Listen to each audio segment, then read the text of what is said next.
Buen día, jóvenes. Gusto saludarlos a cada uno. Siempre esperando que estén bien, ¿verdad? Y de igual manera que, más que todo, que hayamos aprendido bien cada uno de los temas explicados en el bloque anterior, ¿verdad? Vamos a iniciar con este nuevo bloque, como bien les había mandado en un mensaje, ¿verdad? Diciéndoles que el nuevo tema pues es sobre los estados financieros, ¿verdad? La elaboración de estados financieros, por lo cual vamos a aprender este tema fundamental y sumamente importante, ¿verdad? Más que todo para que comprendamos la información que se presenta en una entidad, ¿verdad? En una empresa, en la cual nos ayuda a nosotros a poder tomar decisiones, ¿sí?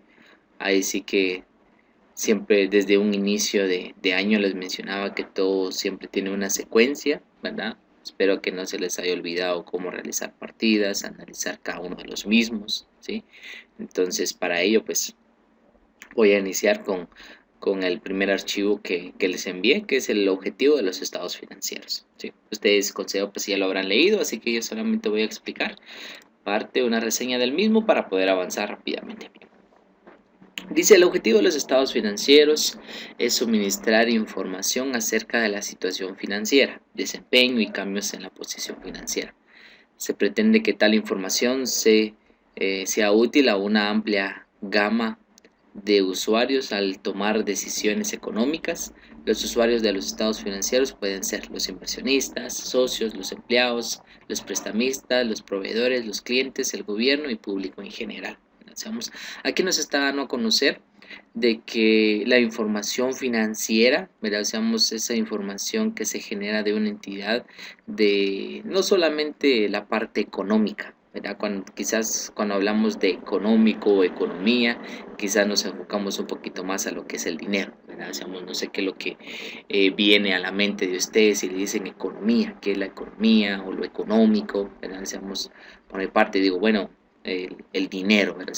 El dinero que se maneja, ya sea una persona, una empresa, cualquier lugar, ¿verdad? Entonces, acá, aparte de lo económico, pues nos enfocamos en lo financiero, ¿sí? ¿A qué nos referimos en esa parte? Pues toda la información que pueda proporcionar una empresa, ¿verdad? Tanto préstamos, tanto en su mercadería, en sus cuentas por cobrar, en sus cuentas por pagar, sí, en sus gastos, en sus ingresos, ¿verdad? Entonces, toda esa parte que ayuda a la entidad para identificar si es que está bien o está mal, ¿verdad? ¿A quién le interesa esta información? Como lo dice acá, los usuarios de los estados financieros. ¿Sí? Pueden subrayarlo si ustedes lo tienen impreso, pues excelente, ¿verdad? Si un dado caso que no y tienen la posibilidad de subrayar en su archivo, pues perfecto, ¿verdad? Pero de preferencia, pues ya que no son muchas hojas, pues que lo puedan imprimir, ¿verdad? Bueno, entonces dice los usuarios de los estados financieros pueden ser inversionistas, socios, pero seamos personas que quizás quieran invertir en la empresa, ¿verdad? Entonces tienen que ver la información financiera. Los empleados, ¿verdad? Para ver más que todo cómo se encuentra la empresa, los prestamistas, especialmente si un banco le otorga préstamos a la entidad, ¿verdad? Entonces, antes de darle el préstamo, por lógica debe de analizar si la empresa está bien, ¿verdad? Y si está mal, pues obviamente no le daría el préstamo, no autorizaría el préstamo porque hay un riesgo, ¿verdad? Un riesgo de que la entidad no pueda pagarlo. Los proveedores, ¿verdad? Esas personas o entidades quienes financian a la entidad por medio de las mercaderías, ¿verdad? El proveedor es quien da las mercaderías a crédito, ¿de acuerdo? Entonces de igual manera tiene que identificar la información financiera o tiene que revisar la información financiera o los estados financieros para ver y tomar la decisión de si darle la mercadería a crédito o no, ¿verdad? Porque de igual manera puede decir, bueno, le vamos a dar mercadería a crédito 100,000 quetzales, ¿verdad? Pero que si quizás la empresa no tiene la capacidad de poder pagarlo, entonces estaría perdiendo el proveedor, ¿verdad? Y obviamente en ningún momento la entidad trata de perder, ¿verdad? Al contrario, siempre ve la forma para poder ganar, ¿sí? Entonces toma la decisión también de poder dar a crédito. Los clientes, ¿verdad? Ahí sí que ver si la empresa está funcionando o tiene alguna situación dudosa, ¿verdad? O seamos de la información financiera que se está dando. Entonces va a decir, bueno, compro o no compro, porque lo contrario puedo implicarme y puedo verme afectado. El gobierno y público en general. ¿Por qué el gobierno? El gobierno, por lógica, especialmente en los impuestos, ¿verdad? Ahí sí que trata de ver de que la entidad o las entidades paguen sus impuestos y que todo marche bien, ¿verdad? Ahí sí que sabemos que el Estado, el gobierno se financia, ¿verdad? Por medio de los impuestos. Es la mayor cantidad o volumen de ingreso que tiene el Estado. El siguiente párrafo dice, los estados financieros preparados con propósito cubren las necesidades comunes de muchos usuarios. Pero era lo que mencionaba anteriormente. Sin embargo, los estados financieros no suministran toda la información que estos usuarios pueden necesitar para tomar decisiones económicas, puesto que tales estados reflejan principalmente los efectos financieros de sucesos pasados y no contienen necesariamente información distinta de la financiera. Entonces, los estados financieros proporcionan información de forma general, ¿verdad? Pero a veces quizás no específico. ¿Sí? O sea, ¿a qué me refiero con ello? De que tiene que indagar eh, la entidad o tiene que indagar el interesado, ¿verdad? Y para verificar si dicha información es correcta, ¿verdad? O falsa. He ahí la importancia del auditor al momento de revisar los estados financieros porque avala, ¿verdad? Da su punto de vista o da su fe de que esos estados financieros pues son verídicos, ¿verdad? O sea, que son correctos. El siguiente párrafo dice, los estados financieros también muestran los resultados de la administración llevada a cabo por la gerencia o dan cuenta de la responsabilidad en la gestión de los recursos confiados a la misma. Aquellos usuarios que desean evaluar la administración o responsabilidad de la gerencia lo hacen para tomar decisiones económicas, como puede ser, por ejemplo, si mantener o vender su inversión en la empresa o si continuar o reemplazar a los administradores encargados de la gestión de la entidad. De igual manera, los estados financieros como ya lo mencioné, proporcionan la información financiera de la entidad e identifica o se da a conocer, ¿verdad? Así que si la empresa ha tenido buena administración o no, ¿verdad? Muchas veces cómo se da eso por el hecho de comparar año tras año. Por ejemplo, si en el año 2018 tuvo una utilidad de 500,000, ¿verdad? El siguiente año pretenden que aumente el mismo, ¿verdad? Hacemos por lo menos a 600,000, en el 2019, en el 2020 quizás quieran ganar 700,000, ¿verdad? Es una forma más que todo que ven las entidades de ir creciendo. Ese siempre va a ser el objetivo, ¿verdad? No es eso de que tuve utilidad de 500,000 y me voy a conformar que el siguiente año en lugar de aumentar disminuya, ¿verdad? Que en el año anterior tuve 500,000 de ganancia y el siguiente año descendió a 300,000, ¿verdad? Hasta cierto punto uno dice, bueno, pero sigo teniendo utilidades, sí, pero disminuyó, ¿verdad? Y no es recomendable, sino que al contrario, siempre es de ir aumentando su utilidad. Y para ello, pues se identifica si la administración está haciendo las cosas correctas o no, ¿verdad? Si está administrando bien, si los recursos que se está utilizando, pues se han optimizado. De igual manera, si no se está generando algún acto que pueda perjudicar a la entidad, ¿verdad? En fin, ahí sí que ven la forma en los estados financieros para tomar la decisión si la administración está bien o mal, ¿verdad? Rápidamente dice los elementos de los estados financieros. Los elementos relacionados directamente con la medida de la situación financiera en el balance general son los activos, los pasivos y el patrimonio neto, ¿verdad? Ya estamos familiarizados con un balance general, especialmente con un balance de situación general de apertura, ¿verdad? Más que todo lo sabemos que está compuesto por activos, pasivos y patrimonio neto. Ahora dice los elementos directamente relacionados con la medida del desempeño en el estado de resultados son los ingresos y gastos. Entonces vean, pueden separar la situación financiera en el balance general, ¿sí? Está compuesto por tres elementos, activo, pasivo y patrimonio neto, ¿sí? Estos son los elementos. Y en el estado de resultados son los ingresos y gastos. Yo sé que alguno dirá, ¿y qué será eso, lo del estado de resultados? Verá, obviamente yo lo voy a explicar más adelante, ¿sí? Así que no se preocupen por ello. Entonces, eh, acá el estado de resultados, como lo dice, está compuesto por ingresos y gastos. Damos cuentas que son ingresos y cuentas que sean gastos. En cambio, el balance general son activos, pasivos y patrimonio neto.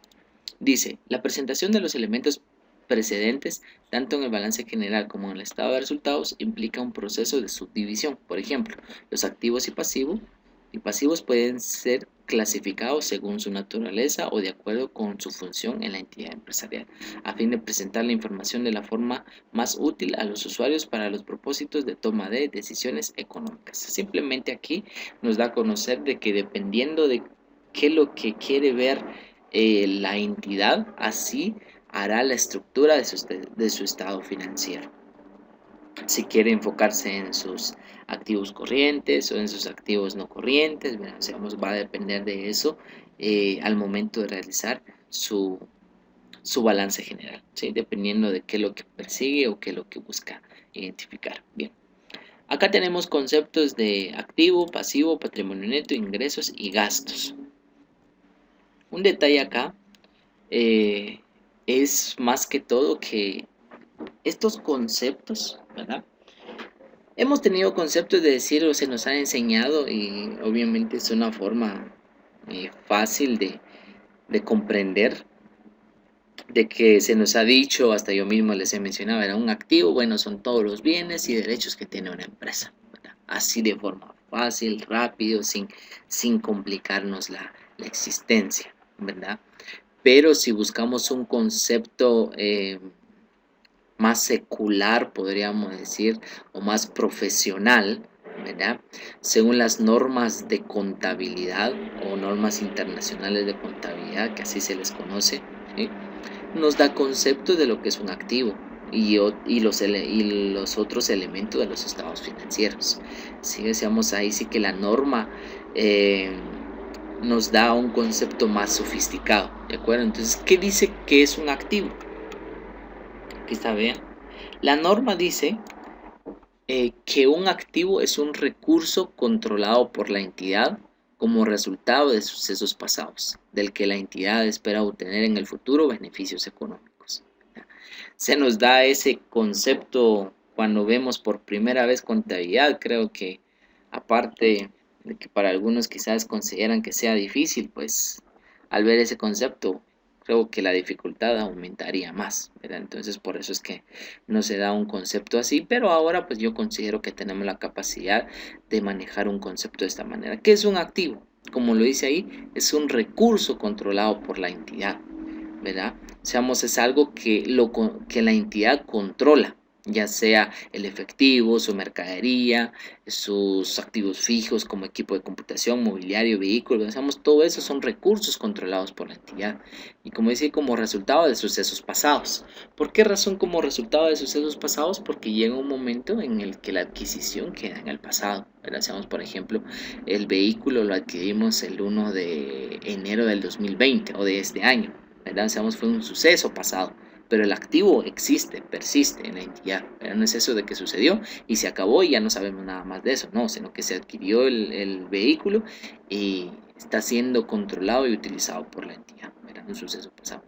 Y como dice ahí, del que la entidad espera obtener en el futuro beneficios económicos. ¿Para qué compramos bienes o servicios? Pues obviamente para que pueda generarnos beneficios económicos en el futuro. Si compramos un vehículo, nuestro objetivo no es de simplemente tenerlo ahí de adorno para que vean que la empresa tiene dinero para comprar vehículos, ¿verdad? O sea, no, sino que dice, bueno, necesitamos un vehículo porque vemos la necesidad de transportar la mercadería, ¿verdad? Nos está saliendo muy caro el estar pagando fletes, entonces mejor tener nuestro propio vehículo y sacarle provecho, ¿verdad? Como le decimos comúnmente, sacarle provecho, sacarle el jugo, como dijo alguien, ¿verdad? Y pues utilizarlo y para que genere beneficios económicos para la entidad, ¿verdad? Entonces ese es el objetivo. Todos los activos van a hacer lo mismo, si usamos, deben de generar beneficios económicos para la entidad, ¿de acuerdo? ¿Qué otro activo puede ser el equipo de computación? Se utiliza para manejar el sistema, ¿verdad? Y obviamente hacer registros, ¿sí? Entonces ayuda a la entidad para poder seguir funcionando. Podemos hablar del material de empaque que ayuda para, obviamente, como dice, empacar la mercadería, y venderlo, y eso nos genera beneficio, la mercadería, papelería y útiles, ¿verdad? En fin, ahí sí que todos nuestros activos nos ayuda para poder tener beneficios económicos. Un pasivo, dice, hemos aprendido que un pasivo es una obligación, ¿verdad? Son obligaciones o deudas contraídas por una entidad, ¿sí? Un concepto más sofisticado, como lo dice la norma, dice que un pasivo es una obligación presente de la entidad, surgida a raíz de sucesos pasados, al vencimiento de la cual y para cancelarla la entidad espera desprenderse de recursos que incorporan beneficios económicos. Como lo dice ahí, es una obligación presente. Pensamos si es una deuda, es porque lo tenemos. No podemos decir que tenemos un pasivo, pero que lo teníamos o se tenía el año pasado, ¿verdad? Ahorita no hay, y por eso generamos un pasivo, porque el año pasado sí había y este año no hay. No se puede ver, sino que un pasivo es una obligación presente que existe en la entidad, como dice ahí, surgida a raíz de sucesos pasados, y que obviamente al momento de que venza o se cancele, pues la entidad tiene que desprenderse de recursos, ¿sí? Cuando dice desprenderse de recursos es porque para el pago, cuando vamos a pagar por ejemplo, proveedores, préstamos, ¿verdad? La entidad va a desprenderse de esos recursos, ¿verdad? Especialmente el efectivo para poder solventar dicha deuda. Bien. El patrimonio neto, como ya se dice acá, es la parte residual de los activos de la empresa una vez deducidos todos sus pasivos, ¿verdad? Activo menos pasivo, patrimonio neto, eso ya lo sabemos. Ingreso. Dice que los ingresos, una definición que nos da la norma, dice que la definición de ingresos incluye tanto a los ingresos ordinarios como las ganancias. Los ingresos ordinarios surgen en el curso de las actividades ordinarias de la empresa y corresponden a una variada gama de denominaciones, tales como ventas, honorarios, intereses, dividendos, alquileres y regalías. Pero esos pueden ser ingresos, ¿sí? Especialmente estamos familiarizados con ventas, ¿verdad? Se dice, se vendieron mercaderías, ok, ventas, ¿verdad? Entonces las ventas son un ingreso, ¿de acuerdo? Representan un ingreso para la entidad. Los gastos. Dice que los gastos, la definición de gastos incluye tanto las pérdidas como los gastos que surgen en las actividades ordinarias de la empresa, ¿sí? Hay gastos que automáticamente, bueno, mayormente, siempre van a ser pérdida, ¿verdad? Ahí sí que se generó un gasto y uno dice, bueno, es un gasto, pero se generó ganancia. No, es un gasto, un gasto es una pérdida, ¿sí? Que no se puede recuperar, independientemente de que si tuvimos que pagar algo o por X razón se haya generado un gasto dentro de la entidad, especialmente por el desgaste de un activo en específico, y eso lo vamos a ver ya en breves momentos. Doy a conocer aquí unos porcentajes importantes, ¿de acuerdo? Para que lo tengan en cuenta y se lo aprendan, ¿sí? De igual manera, más adelante, pues dice aquí otros porcentajes importantes para calcular ajustes. Ya después vamos a aprender cómo se hacen los ajustes. Dice, reserva, estimaciones, provisión para cuentas incobrables o cuentas malas, un 3%. Reserva para indemnizaciones, un 8.33%. Cuotas patronales X, 12.67%, y cuotas laborales X, 4.83%. Quizás estas dos ya lo sabíamos, ¿verdad? Si yo les hubiera preguntado quizás presencial, ¿cuál es la cuota patronal? Todos, ¿verdad? Ese que hubieran dicho 12.67%, ¿verdad? La cuota laboral, que esto no es no por simplemente ser profesional, que uno tiene que saber, bueno, porque soy profesional, entonces tengo que saber cuánto se pagaría, sino de igual manera, bueno, dependiendo cómo lo vemos, va a ser importante como trabajadores, ¿verdad? Independientemente de donde ustedes logren trabajar en una entidad, ¿verdad? Sea como sea, pues nuestra visión es poder crecer profesionalmente, ¿verdad? Entonces, la cuota, sabemos que a nosotros como empleados, ¿verdad? En una entidad, nos van a descontar X, ¿sí? Pagaríamos X, y debemos de saber que lo que se paga es un 4.83% del salario, acuerdo? Es como podríamos decir que por cada 100 quetzales que ganamos, nos van a quitar 4.83 centavos, ¿sí? Por cada 100 quetzales que ganamos, ¿de acuerdo? Entonces ahí que hacemos los cálculos, incluso eso ya lo habíamos visto, ¿verdad? En las planillas de sueldos, partidas de sueldos que habíamos hecho anteriormente, así que considero que no hay mayor dificultad. Los otros dos porcentajes lo voy a explicar más adelante, ¿de acuerdo? Para que no nos compliquemos en ese sentido y que todo marche bien, ¿sí? Provisión. Bien, rápidamente nos trasladamos a la parte que nos interesa, depreciación, ¿de acuerdo? Tal vez han escuchado lo que es la depreciación, quizás sí, quizás no, pero en fin. Depreciación es según la norma, ¿sí? O sí, pues según la norma de contabilidad. Así, el concepto dice que es la distribución sistemática del importe depreciable de un activo a lo largo de su vida útil. Leer el concepto por primera vez uno no tiene ni la menor idea de qué se supone que está hablando, ¿verdad? Vean pues, así en simples palabras, la depreciación es un desgaste, ¿sí? Es un desgaste, es algo que, o una devaluación también, si uno quiere verlo desde esa forma, un desgaste o devaluación de un activo fijo. Aquí nos enfocamos en activos fijos, ¿sí? Por favor. Ahora bien, se recordarán qué son los activos fijos, o sea, activos que la entidad adquiere para el uso en la entidad, ¿verdad? Para el uso en la entidad, y que por el uso siempre va generando un desgaste. Por ejemplo, se compra un vehículo, ya sea una empresa o cualquier persona particular. Imaginemos que se compra un vehículo muy último modelo, puede ser muy del año, ¿verdad? Puede ser de agencia, nuevo, si decíamos muy nuevo puede ser nuestro vehículo, valorado en 200,000 quetzales, por ejemplo, ¿sí? Pero cuando ya lo adquirimos, ya lo compramos, empezamos a utilizarlo un día, 2 días, una semana, un mes, un año. Al final de un año, ¿será que ese vehículo tendrá el mismo valor que cuando lo compramos? Cuando lo compramos nos costó 200,000. Pero al final de un año, después de utilizarlo, imaginémonos que lo utilizamos todos los días, ¿verdad? Hacemos todos los días, estuvo el carrito dando vueltas y vueltas y vueltas y vueltas y vueltas, ¿verdad? Al final del año, ¿será que tiene el mismo valor? No, ¿verdad? Entonces, ese desgaste que tuvo en el periodo se le llama depreciación, ¿sí? Ese desgaste que obtienen los productos es una depreciación.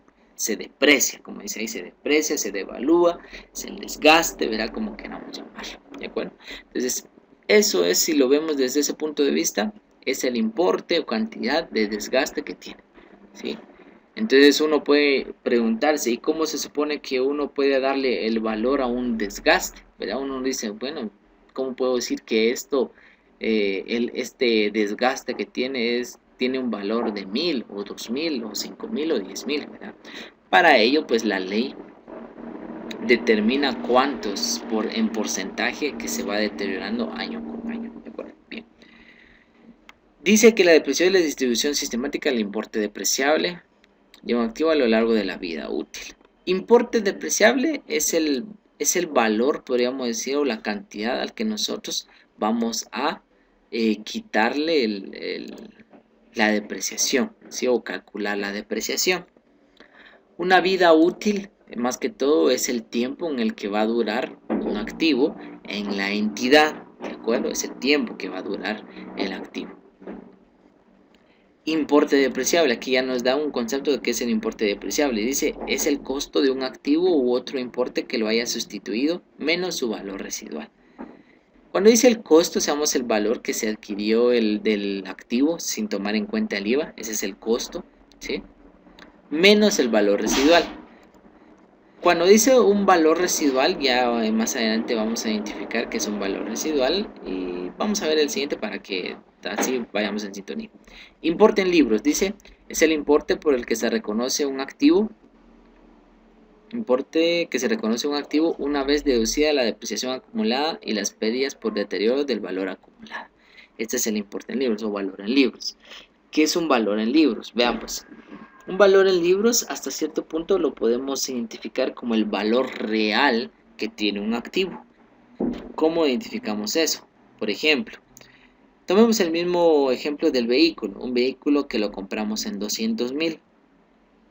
Ya lo usamos un año, ya lo usamos 2 años, y esos 2 años, imaginémonos que representa un 25% de desgaste, por ejemplo, solo se me está ocurriendo, ¿de acuerdo? Entonces, para ello podríamos considerar que ya se devaluó 50,000 quetzales del activo. Eso es la depreciación, el desgaste. Lanzamos 50,000 quetzales, ya es como que el valor de desgaste que ha obtenido el activo. Wow. Si me costó 200,000, que es el costo, menos la depreciación acumulada, ¿verdad? Que son los 50,000, o sea, el deterioro que ha obtenido el activo, 50,000, o sea que al final el valor real del activo es de 150,000, ¿verdad?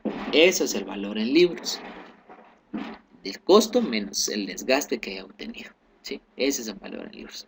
Valor residual, dice, es el importe estimado que la entidad podría obtener de un activo por su disposición, después de haber deducido los costos estimados para su disposición, si el activo tuviera ya la edad y condiciones esperadas al término de su vida útil. ¿Qué quiere decir esto? Valor residual. Un detalle muy importante y quiero que lo puedan escribir. Se le llama valor residual, valor de desecho o valor de rescate. Es lo mismo, ¿de acuerdo? Por favor, escríbanlo. Si gustan, ahí a la par de este nombre que aparece aquí, valor residual. Si lo tienen impreso, coloquen valor residual igual valor de desecho igual valor de rescate. ¿De acuerdo? Son diferentes nombres, pero que significa lo mismo. ¿De acuerdo? ¿Pero qué es eso?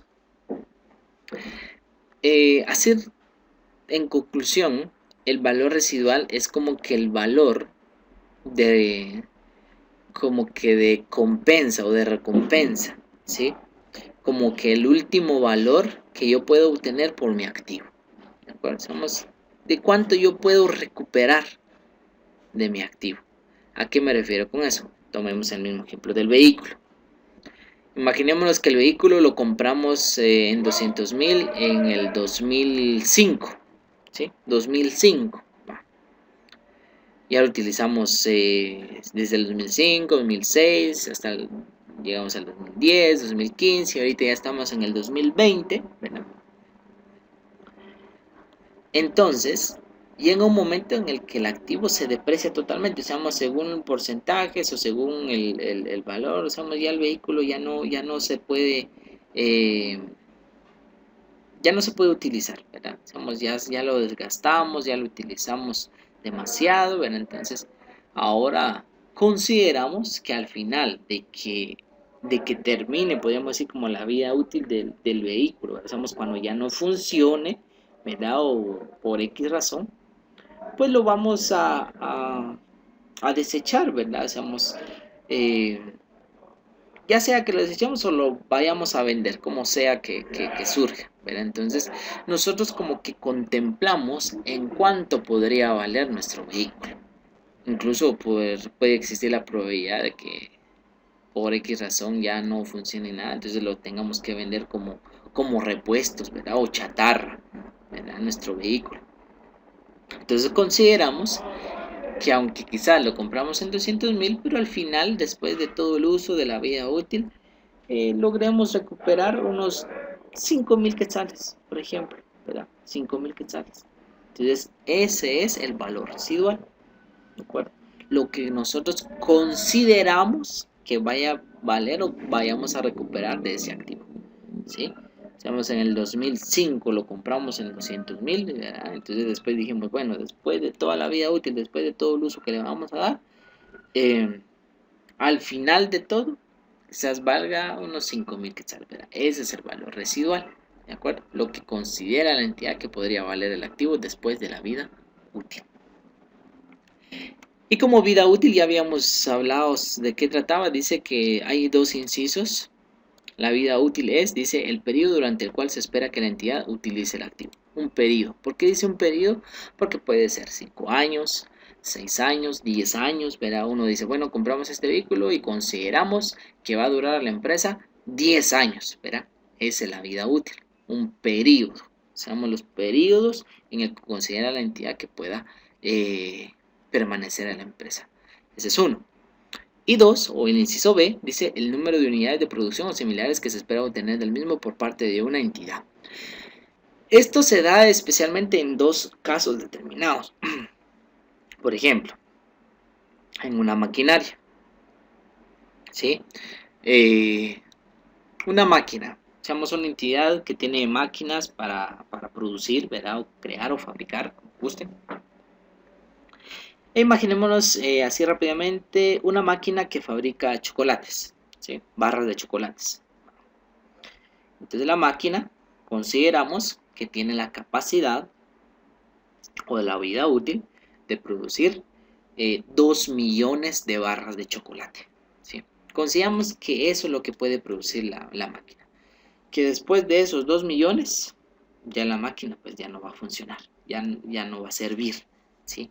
A eso le llamamos la vida útil. Digamos, cuánto podría durar, cuánto nos podría producir el activo, ¿de acuerdo? Entonces, eso se enfoca especialmente cuando dice ahí unidades de producción, ¿de acuerdo? Usamos una máquina que, como les digo, que produzca barras de chocolate. Decimos, bueno, esta máquina nos va a producir o tiene la capacidad de producir 2 millones, ¿verdad? Y obviamente, pues al producir esos 2 millones, nosotros logramos recuperar el costo de la máquina, el desgaste que vaya a tener, el mantenimiento que le vamos a dar, en fin, todo lo que logramos hacerle a la máquina, pues sabemos, consideramos que nos va a producir 2 millones de barras de chocolate, ¿verdad? Entonces, esa es la vida útil para una maquinaria. Por eso determinamos, ya sea un periodo, años, decimos, bueno, son 5, 10 años, ¿verdad? En cambio ahí son 2 millones de barras de chocolate. Imaginémonos que en un año se produjeron los 2 millones de barras de chocolate. Pensamos simplemente que la máquina va a durar un año en la empresa y se acabó, ¿verdad? Pero si quizás los 2 millones nos lo va a producir en 5 años, en 10 años, en 20 años, ¿verdad? Los 2 millones de barras de chocolate, ¿sí? Entonces ese sería como el tiempo que va a estar en la empresa la máquina. Entonces vemos dos cosas, como decía, por periodo o por unidades de producción. Y otra palabra, para culminar con la vida útil, dice o similares. ¿Por qué similares? Porque puede ser también, ya sea unidades producidas u horas trabajadas también. Usamos la máquina, podemos decir, bueno, esta máquina puede trabajar unas, podríamos considerar, se me ocurren unas 20.000 horas, ¿verdad? 20.000 horas puede trabajar esta máquina, ¿sí? Entonces, ese también es similar. O, si vemos de los vehículos, uno dice, bueno, el vehículo no va a producir, o sea, no va a fabricar algo. Ah, no, pero sí vamos a determinar el desgaste que tenga por los kilómetros que recorra, ¿verdad? Decimos, bueno, este vehículo puede recorrer 150.000 kilómetros. Después de esos 150.000 kilómetros, pues ya el vehículo ya no nos va a servir, ¿verdad? Porque como esa es la vida útil que le estamos dando al vehículo. Espero me haya dado a entender, ¿sí? Métodos de depreciación. Aquí hay métodos para identificar cómo se desgasta un activo. Como les decía, ¿cómo voy a saber a qué valor le voy a dar al deterioro que vaya teniendo? Aquí no se identifica. Métodos de depreciación. Dice, pueden utilizarse diversos métodos de depreciación para distribuir el importe depreciable de un activo de forma sistemática a lo largo de la vida útil. Entre los mismos se incluyen método lineal, método creciente y método de las unidades de producción. Estos son 3 métodos, ¿sí? Dice, la depreciación lineal dará lugar a un cargo constante a lo largo de la vida útil del activo, siempre que su valor residual no cambie. ¿A qué se refiere con esto? Que aquí se hace constante el valor. Por ejemplo, si en un año se depreció 10.000, el siguiente año otros 10.000, el tercer año otros 10.000, el cuarto año otros 10.000, el quinto año otros 10.000. Pero hacemos es constante, 10.000, 10.000, 10.000, 10.000, 10.000, siempre y cuando, como dice aquí, no cambie su valor residual, ¿sí? Sabemos, por ejemplo, que si estamos depreciando un activo por 100.000, el costo es de 100.000, si año con año esos 100.000 no cambia, seamos entonces año con año la depreciación va a ser el mismo. Pero si por X razón cambia, ¿sí? Entonces ahí sí va a variar el valor, acuerdo? Pero como les menciono, ahí el método lineal es constante, pues se dice ahí la depreciación lineal, o sea, el método lineal. El método de depreciación decreciente dice en función del saldo del elemento dará lugar a un cargo que irá disminuyendo a lo largo de su vida útil. ¿Qué quiere decir acá? Por ejemplo, que el primer año se depreció 20.000, el segundo año 15.000, el tercer año 10.000, el cuarto año 5.000. Sabemos que va disminuyendo, sabemos que año con año va disminuyendo el valor de depreciación. Y como dice aquí, el método de las unidades de producción dará lugar a un cargo basado en la utilización o producción esperada. ¿Sí? Aquí no es eso que disminuya, no es eso de que es constante, sino que acá va a depender de la producción que se realice. Por ejemplo, si un año produjo más, va a tener más depreciación. Si un año produjo menos, va a tener menos depreciación, ¿verdad? Entonces eso va a depender según la producción que se le dé. Dice la entidad elegirá un método que más fielmente refleje el patrón esperado de consumo de los beneficios económicos futuros incorporados al activo. O sea, la entidad va a determinar qué tipo de método es más adecuado. ¿Sí? Nota. Los conceptos anteriores fueron tomados de la norma internacional de contabilidad 16. ¿Sí? O sea, según la NIC 16 nos dio estos conceptos. Esto fue tomado de la norma internacional de contabilidad 16. ¿Sí? Como ya les había mencionado anteriormente, estaba tomando estos conceptos, ¿verdad? De las normas internacionales de contabilidad. ¿Sí? Entonces, solo hay que identificar, para culminar con este video, hay que identificar que la norma internacional, especifica estos tres métodos de depreciación. ¿Sí? La ley de Guatemala identifica solamente uno, que es el método lineal. ¿De acuerdo? Eso especifica la ley. ¿De acuerdo? La ley del ISR o ley de actualización tributaria, como bien lo conocemos. Eso es lo que identifica que se debe de aplicar una depreciación constante. ¿De acuerdo? Pero de igual manera yo lo voy a profundizar más adelante. ¿Sí? Entonces, eso sería la explicación de la parte teórica. Como dice acá, a continuación se presentan unos ejemplos de los diferentes métodos de depreciación. Esto ya es la parte práctica, ¿de acuerdo? Entonces yo ya voy a explicar en el siguiente video cómo darle solución a estos ajustes, ¿verdad?, que se generan en una entidad, ¿de acuerdo? Entonces analicen el mismo y siempre por cualquier duda estoy a la orden.